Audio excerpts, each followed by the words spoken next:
potin, le monde des médias est contrôlé par un groupe sélect de personnes. Et là, je parle pas des Illuminati, je parle pas des reptiliens, je parle pas des francs-maçons. Le monde qui contrôle le monde des médias, c'est le monde d'impro. Oui, on le sait qu'en humour, il y a plein d'improvisateurs, tu sais, que ce soit Arnaud Soli, Pierre-Yvroy Desmarais, des Laurent Paquin, des Patrick Huard, des Virginie Fortin, des Christine Morancy. C'est plein d'improvisateurs, mais le monde des médias, pas juste le monde de l'humour. Quand tu penses à des animateurs télé, que ce soit des Patrice Lécuyer, des Normand Bratois, c'est du monde qui ont fait de l'impro. Dans le monde de la musique, les gars de Dead Obeez, c'était pas des gangsters, c'était des gars d'impro. Janine Souto, Réal Bossé, Sylvie Moreau, Guylaine Tremblay, Sophie Cadieux, Claude Legault, Luc Sonné, Ève Landry. Ça, c'est juste des gens qui sont des vedettes, mais en arrière de la caméra, ceux qui sont au top de la pyramide, c'est du monde d'impro. Quand on parle du monde de la publicité, du théâtre, le monde d'impro est partout. Quand le monde d'impro se rencontre, on dirait qu'ils connectent, qu'ils ont comme une société secrète, limite genre une secte. Je pense qu'ils ont genre même des poignées de main à eux qu'on connaît pas. Pour de vrai, le monde de l'impro, c'est toujours un monde qui m'a intrigué. J'en ai jamais fait, j'ai pas vraiment été voir beaucoup de matchs dans ma vie, mais tout ça a changé parce que je suis tombé en amour. Et je me suis rendu compte que... je suis un gars qui est full occupé, tu sais, pis j'ai de la misère à donner du temps à ma blonde, pis ma blonde, c'est une fille qui fait beaucoup d'improvisation, ok, je sais, c'est spécial, ok, pis... Non, mais moi, je me suis dit, tu sais, hey, je vais être un bon chum, je vais m'intéresser à sa passion, je vais me mettre à faire de l'impro. Puis moi, je sais pas, il y a des camps de sélection pour cette affaire-là. Je sais pas ce que vivent les filles qui font casting couch, mais je pense que j'ai un peu vécu de... J'ai dû aller faire de l'improvisation devant du monde qui jugeait, ok, qui ont fait 8 ans de cégep pis qui ont feeling de pouvoir, c'est pas le fun, ok? Puis j'ai été pris, ok, je suis content, je suis dans une ligue d'improvisation, puis je me suis rendu compte que ma vie est fucking cool, parce que moi, pour être un bon chum, ce que je dois faire, c'est de me mettre en coton watté pis aller dire de la merde dans un bar. C'est ça que je fais pour être un bon chum, c'est quand même spécial. Puis moi, je pensais que ça allait rendre ma blonde heureuse, puis... L'affaire, c'est que ma blonde est bonne en impro, pis pas moi, ok? Puis on est dans le même équipe, je me sens que, comme, dans la Ligue nationale, pis que ma blonde, c'est la capitaine, pis que moi, je patine avec un cône, ok? C'est vraiment machin. C'est que je suis dans la même ligue d'impro que ma copine. Et à chaque année, il y a un match vraiment spécial qui s'appelle un Rumble. C'est comme une espèce de tournoi avec des équipes éphémères. C'est 8 équipes de 3, quart de finale, demi-finale, finale. Puis moi, j'avais vraiment hâte de participer à ce tournoi-là. J'ai supplié ma blonde pour qu'on soit dans la même équipe. Parce que moi, tu sais, je voulais le faire un peu de manière récréative. Elle... Pardon? Mettons qu'on perd au premier round, tu vas être fâché? Ouais. On va pas là pour perdre, pas une perdante. Pas compétitive. Toi, zéro. Juste au bon moment. J'ai déjà gagné des Rumbles, là. Je vais pas là pour perdre, j'ai une réputation là-dedans. Facile, la lutte, je gagne ça, moi, des Rumbles. Je pense pas qu'elle est si mauvaise perdante que ça, c'est juste que j'ai peut-être 12 matchs d'impro dans le corps et les autres improvisateurs, comparés à moi... Ton nom, c'est? Anne-Louise Imbeau. Et ton expérience en improvisation? Oh, je n'ai fait. En année, mettons. Oh, 15. Dizaine d'années, un peu plus. De façon organisée, peut-être 7 ans, 8 ans, je sais plus, tu sais. Et qu'est-ce que tu penses de Charles comme improvisateur? Je pense que c'est le fun qui se met au défi. C'est très poli. Et ton opinion sur Charles en impro? Ben, c'est une belle expérience. Vous avez les meilleures réponses à moi. Qu'est-ce que Charles devrait améliorer en impro? Sois nice. Ben, je dirais, faut pas que t'aies peur, puis que tu le fasses, puis que tu travailles fort dans un coin, puis, on va ramener à la coupe. Et c'est quoi ton opinion sur Charles Deschamps en impro? Tu vois quelqu'un qui a la passion puis le désir d'apprendre, puis c'est tout ce que ça prend dans la vie pour réussir. Puis je pense que Charles, il a tout ce que ça prend dans la vie pour essayer de réussir. Que Charles doit améliorer en impro? Ses personnages. Parce que souvent, il vit la situation comme Charles Deschamps, mettons, qui fait un vol de banque, ou Charles Deschamps qui est dans une épopée fantastique de pirate. Mais nous, on veut pas voir Charles Deschamps. On va voir un pirate. On va voir un cambrioleur. Il fait pas de personnage. Ce que j'ai compris, c'est qu'on veut pas voir Charles Deschamps. Comme je disais, Katiane est super bonne. Moi, je suis super présent. Mais là, ce qui est le fun avec ce tournoi-là, c'est que tu as le droit d'amener une troisième personne, qui est quelqu'un qui est pas obligé d'être dans la ligue d'impro. Alors, j'ai appelé un ami. J'ai appelé Stéphane Fallu.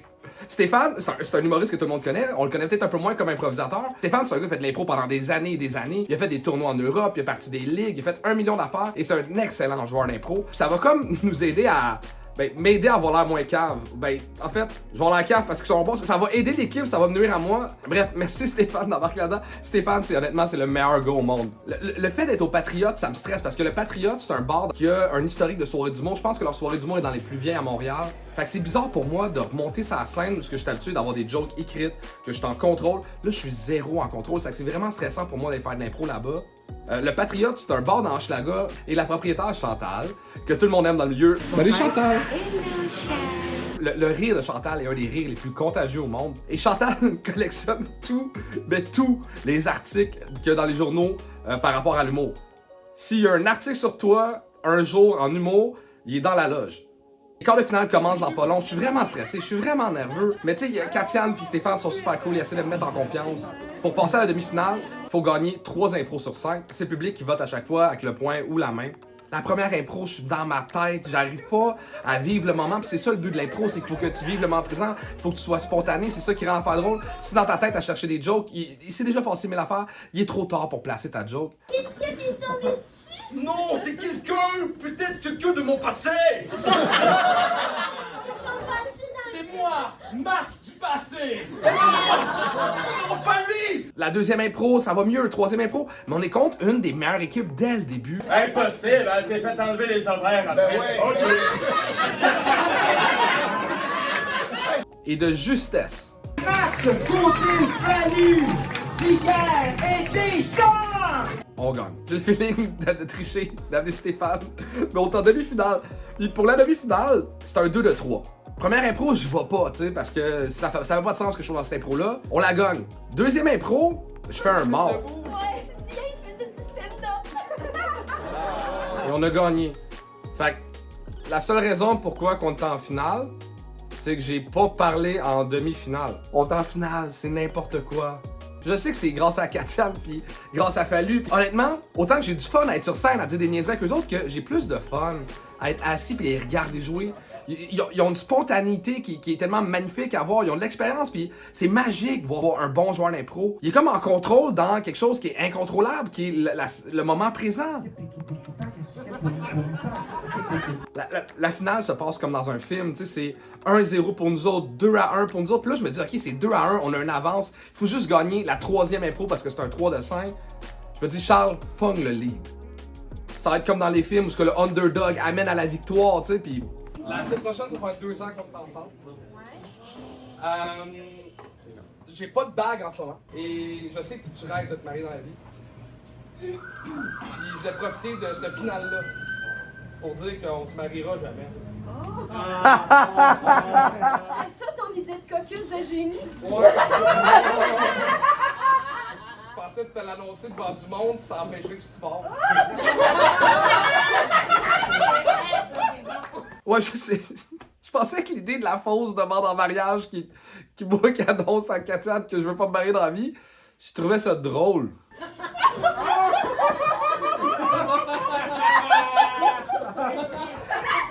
Je pense qu'il est parti. On va faire le monstre ensemble à deux. Je pense que... Va chier!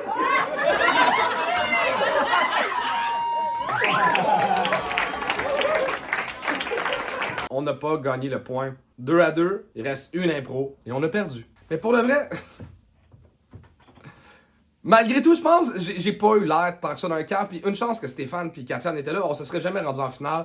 Puis la finale était amplement méritée par l'autre équipe. Il y a quelque chose de tellement le fun dans essayer de nouvelles affaires. C'est un de mes regrets dans la vie de pas avoir fait de l'impro plus jeune. Il y a quelque chose qui est le fun en impro, c'est que t'apprends à te débrouiller dans des situations où t'es pas en contrôle, t'apprends à avoir de la répartie, t'apprends à développer ton sens de l'humour. C'est des acquis qui te servent dans n'importe quoi après. Je pense que c'est pour ça qu'il y a plein de monde qui sont bons en impro, qui se placent dans la vie de manière significative. C'est des gens qui sont drôles, qui sont capables de sortir de situations bizarres. Puis si vous avez des enfants plus tard, forcez-les pas à faire de l'impro, mais c'est une manière d'apprendre à être moins gêné, à apprendre à être meilleur socialement. J'aurais dû faire de l'impro plus jeune. Le vrai, le monde d'impro, c'est du monde qui sont tellement accueillants, gentils. C'est une belle communauté. Le stand-up, c'est très solitaire. L'impro, c'est un trip de gang, quelque chose de fun. Oui, c'est des gens loud. Oui, mais j'ai rencontré des personnes incroyables. Puis, ça me tente de venir voir un match de la Ligue. C'est tous les lundis, 20h au Patriote. Il reste 3 matchs avant la fin de la saison. J'ai vraiment eu du fun à faire de l'impro cette année. Puis j'espère vraiment en refaire l'année prochaine. Et il y a une personne qui peut peut-être m'aider à en refaire l'année prochaine. Katiane! Vas-tu être dans ta ligue d'impro l'année prochaine? Es-tu capable d'avoir Claude Legault? Claude, j'ai besoin de toi. Viens faire le Rumble 2025 de la Ligue. Viens me voir faire du stand-up à la place. Je suis à Québec le 11 mai, puis à Montréal, d'autres dates. Je suis vraiment bon pour faire de la promotion. Semaine prochaine, tout le monde.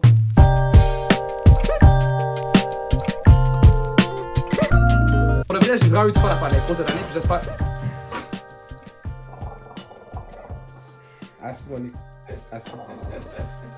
Merci, like, subscribe, on se revoit bientôt. Bye bye!